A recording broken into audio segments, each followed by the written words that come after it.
Hi hello నమస్తే అండి, welcome to my channel. ఈరోజు వీడియోలో సంవత్సరం అంతా నిల్వ ఉండే మామిడికాయ ఒరుగుల్ని ఎలా చేసుకోవాలో ఈ వీడియోలో చూద్దాం. ఒక్కసారి ఈ ఒరుగుల్ని చేసుకున్నారు అంటే ఇక సంవత్సరం అంతా మామిడికాయల టేస్ట్ అనేది మీరు మిస్ అవ్వకుండా హ్యాపీగా పప్పుల్లో కూరల్లో వేసుకోవచ్చు. దీనికోసం బాగా పొల్లగా ఉన్న పచ్చి మామిడికాయలను తీసుకొని వీటిని శుభ్రంగా కడిగి వాటి తడి మొత్తం తుడిచేసుకొని తర్వాత మామిడికాయల్ని చెక్కు తీసుకోవాలి.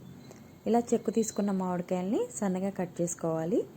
కట్ చేసుకున్న ముక్కల్లోకి కొద్దిగా ఉప్పు అలాగే పసుపును వేసుకొని బాగా కలుపుకోవాలి. ఇలా బాగా కలుపుకున్న తర్వాత ఈ ముక్కలన్నిటినీ ఒక డబ్బాలో వేసి మూత పెట్టి ఒక 2 రోజుల పాటు పక్కన పెట్టుకుంటే ముక్కల్లో నుంచి నీరు అనేది ఊరుతుంది. అలాగే పసుపు ఉప్పు కూడా ఈ ముక్కలకి బాగా పడుతుంది. 2 రోజుల తర్వాత ఈ ముక్కలన్నిటినీ ఒక వడకట్టే గిన్నెలో వేసుకొని పులుసు మొత్తం కారాక ఒక పల్చటి క్లాత్లో కానీ ప్లేట్ మీద కానీ వేసుకొని బాగా ఎండలో ఒక రోజు పాటు ఎండబెట్టుకోవాలి. బాగా ఎండుంటే ఒక రోజులోనే ఈ ఒరుగులు అనేవి ఎండిపోతాయి. వీటిని ఇలా చేత్తో పట్టుకొని తుంచితే ఈజీగా ఇరిగిపోతే మనకి ఒరుగులు అనేవి రెడీ అయినట్లే.